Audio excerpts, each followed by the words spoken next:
जमाने के देखे हैं रंग हजार, नहीं कुछ सिवा प्यार के,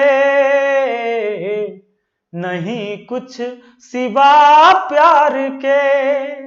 आके तू लग जा गले मेरे यार, नहीं कुछ सिवा प्यार के,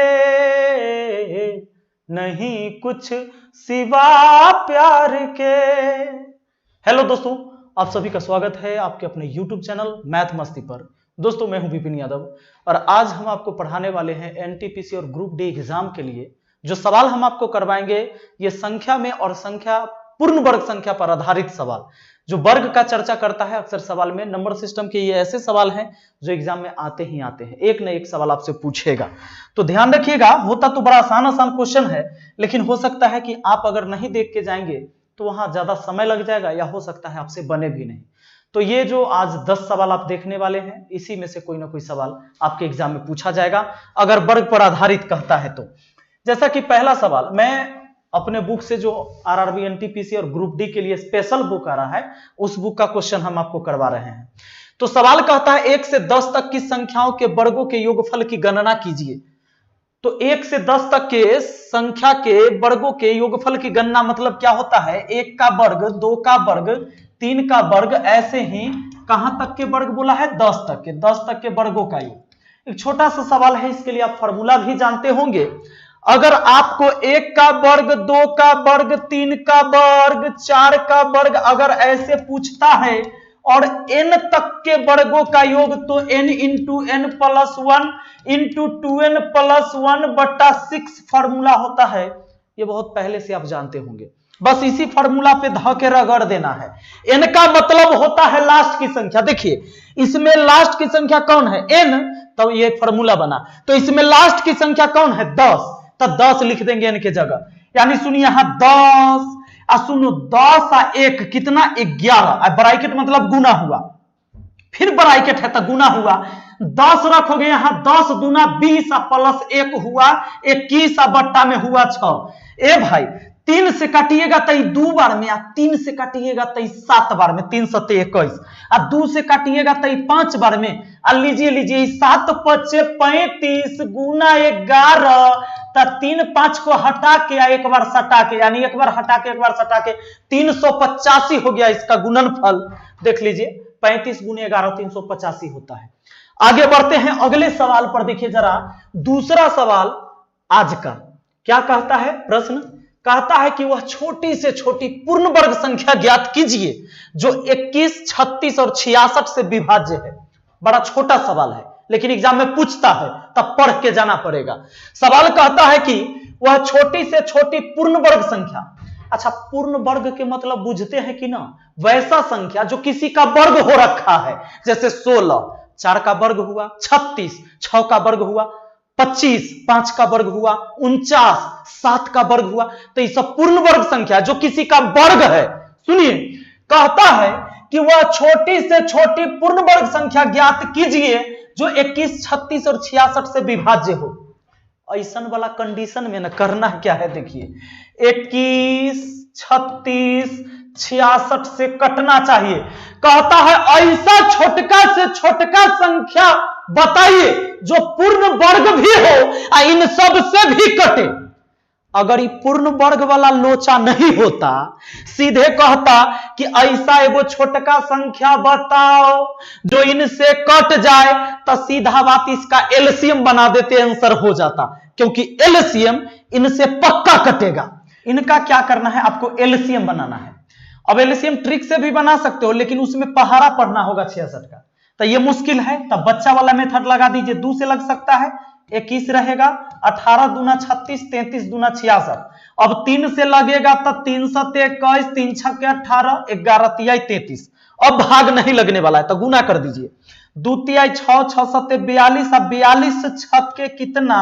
42 6 के देखो 6 दूना 12, 4 6 के 24, 1 25, 252 हुआ। अब 252 को अब 11 से गुना करना होगा, तो 252 गुना 11, ये कोनो बड़का बात नहीं है। 252 ऐसे लिख के और फिर 252 ऐसे लिख के 2 5 2 7 5 2 7 2772 हुआ। दोस्तों 2772 को क्या करना है, ध्यान रखिए, 2772 का प्राइम फैक्टर तोड़ देना है। ये 2772 है ना, इसको प्राइम फैक्टर तोड़े। देखिए 2772 एलसीएम है तो ये पक्का कटेगा इन सबसे, लेकिन ये जरूरी नहीं कि पूर्ण वर्ग संख्या होगा। अब पूर्ण वर्ग बनाने के लिए हमको क्या करना होगा, इसका फैक्टर तोड़ना होगा, क्योंकि कोई भी पूर्ण वर्ग संख्या का जो गुणनखंड आएगा वो जोड़ा में आएगा। जैसे देख लीजिए 16 एक पूर्ण वर्ग संख्या है ना, तो इसको जब प्राइम फैक्टर में तोड़िएगा तो गुणनखंड जितने भी इसका आने वाला है फैक्टर वो सब जोड़ा में आएगा। जैसे 2 से लगाइएगा 8, 2 से लगाइएगा 4, 2 से लगाइएगा 2, ये जोड़ा बना।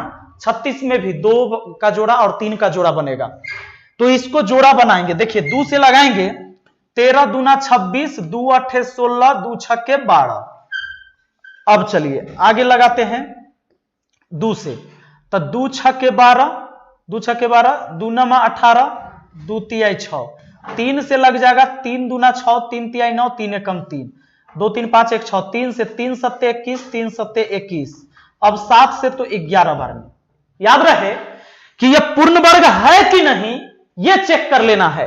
तो देखो ये जोड़ा है, ठीक है, ये जोड़ा है, ठीक है, लेकिन 7 का जोड़ा नहीं है तो एक 7 से गुना करना होगा, 11 के जोड़ा नहीं है तो एक 11 से गुना करना होगा, यानी कि 2772 में 7 से और 11 से गुना करना होगा। कहने का मतलब है कि 2772 में आपको गुना करना होगा, एगो 7 से, एगो 11 से, एगो 7 से, एगो 11 से, तो गुना करिएगा तो ऑप्शन बी आ जाता है, यानी 2 3 1 और 3 बार 4। ये आपका सवाल का जवाब हो गया दोस्तों। तो इस सवाल को एक नजर फिर से देख लीजिएगा ताकि आपको आसानी से समझ में आ जाए, ये काम आपको करना पड़ेगा। चलिए अगला सवाल पर आ जाइए। चलिए देखिए अगला सवाल कहता है किसी संख्या के वर्ग के 3 गुना से संख्या के 4 गुना घटाने पर प्राप्त संख्या उस संख्या से 50 अधिक है, संख्या ज्ञात करिए।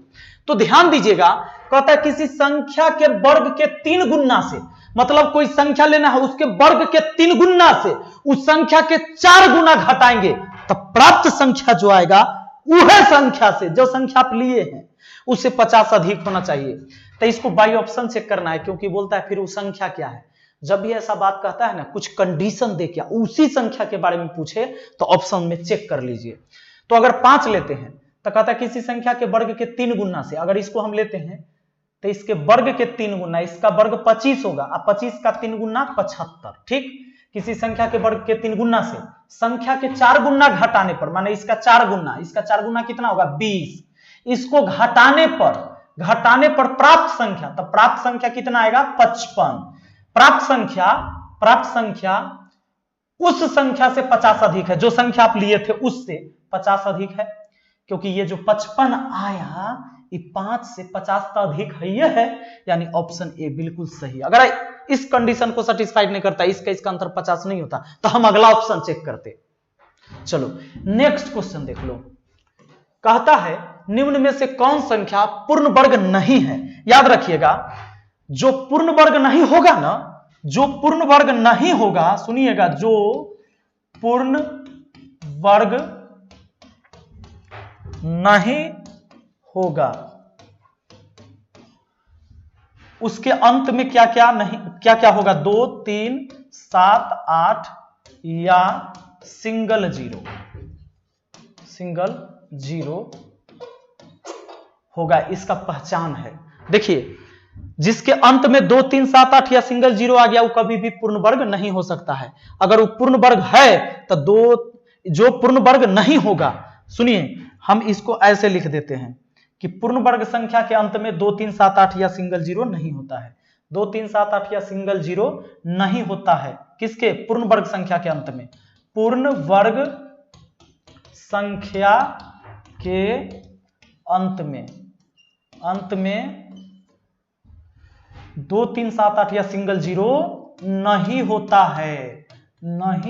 है। सुन लीजिए, कभी भी अगर 2 3 7 8 या सिंगल जीरो आ गया तो समझ जाइए पूर्ण वर्ग नहीं है। इसमें देख लीजिए कहीं सिंगल जीरो है क्या, हाँ देख लीजिए ये पूर्ण वर्ग नहीं है। आपसे पूछा है कौन पूर्ण वर्ग नहीं है, तो यही यही पूर्ण वर्ग नहीं है। ये तो 45 के स्क्वायर है, ये 99 के स्क्वायर है, याद नहीं है, चेक करना होगा। ये पक्का है कि लास्ट में सिंगल जीरो आ गया तो ये पूर्ण वर्ग नहीं होगा।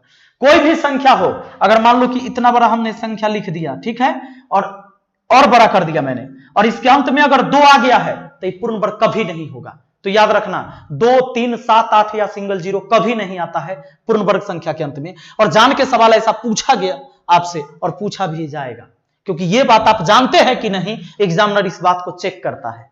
आइए अगला सवाल, इनमें से कौन सी संख्या दो वर्गों का योग नहीं है?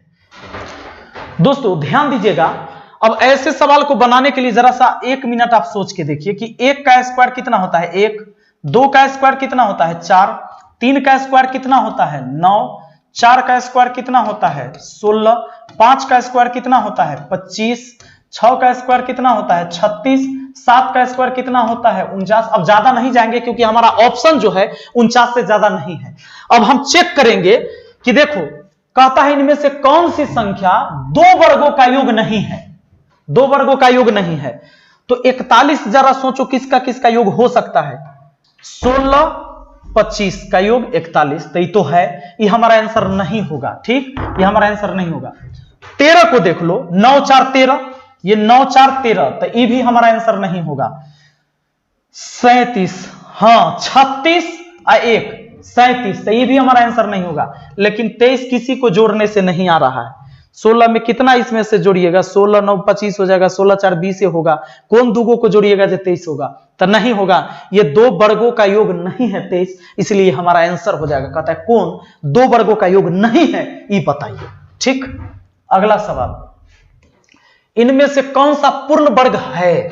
पूर्ण वर्ग है, सुन लीजिए, तब पूर्ण वर्ग तो ये है 9801, 99 का स्क्वायर होता है, 99 का स्क्वायर होता है 9801। ठीक ना, ये तो याद ही है। चलो आगे, कहता है कौन पूर्ण वर्ग है। अगला देखिए 131, यदि किसी संख्या के वर्ग का अंतिम अंक 1 है तो उसके घन का अंतिम अंक कितना होगा?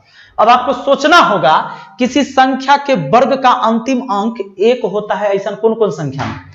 किसी भी संख्या के अंत में अगर 1 है दोस्तों, जैसे मान लो 11 है या 21 है, तो इसका वर्ग करोगे तो 121 लास्ट में 1 आएगा, 121 यानी लास्ट में 1 आएगा। और फिर अगर 9 है तो 9 के स्क्वायर में भी 81 लास्ट में 1 आता है। 1 आने का दूगो कंडीशन, या तो 9 के स्क्वायर हुआ होगा या 1 के स्क्वायर हुआ होगा। जिस संख्या के अंत में 9 होगा उसका वर्ग करोगे तब भी लास्ट में 1 आएगा, और जिस संख्या के अंत में 1 होगा उसका भी वर्ग करोगे तो 1 आएगा। कहता है यदि किसी संख्या के वर्ग का अंतिम अंक 1 है, ऐसा 2 तरह की संख्या हो सकता है, या तो उसके लास्ट में 1 होगा या उसके लास्ट में 9 होगा। तब कहता है उसके घनों का अंतिम अंक कितना होगा। तो घन, अब इसका घन करेंगे तो लास्ट में 1 आना ही आना है, लेकिन इसका घन करेंगे तो 9 का क्यों 729, यानी लास्ट में 9 आएगा। तो 1 या 9 आने वाला है, अगर घन करेंगे तो 1 या 9, ऑप्शन बी हमारा आंसर हो जाएगा। ठीक ना, अगला क्वेश्चन देख लीजिए, कहता है कि 2 संख्याओं का योगफल और अंतर क्रमशः 25 और 3 है, इनके वर्गों का अंतर कितना होगा? 2 संख्या ए और बी मान लीजिए, उसका योग कितना है 25 और उनका अंतर कितना है भैया 3। लो, ऐसा बात जब भी पता हो कि 2 संख्या का योग और 2 संख्या का अंतर, तब बड़ी वाली संख्या, बड़ी इसको माने क्योंकि बड़ी में से छोटी घटाए तब ना प्लस में आया, तो दोनों को जोड़कर 2 से भाग, 25 + 3 और 2 से भाग दो, 25 3 28, 28 को 2 से भाग दिया 14, और b जो होगा घटा के 2 से भाग, 25 में से 3 गया और 2 से भाग, 25 में से 3 गया 22, 22 को 2 से भाग दे दिया तो 11, 11 और 14 वो संख्या हो गया। तो घटाना है भैया, तो 14 के स्क्वायर में से घटा देंगे 11 का स्क्वायर, 196 में से घटा देना है 121, 101 तो गया, 6 में से 1 गया, 5 9 में से 2 गया 7, 75। अब 75 कहां है? यहां है, ऑप्शन बी में।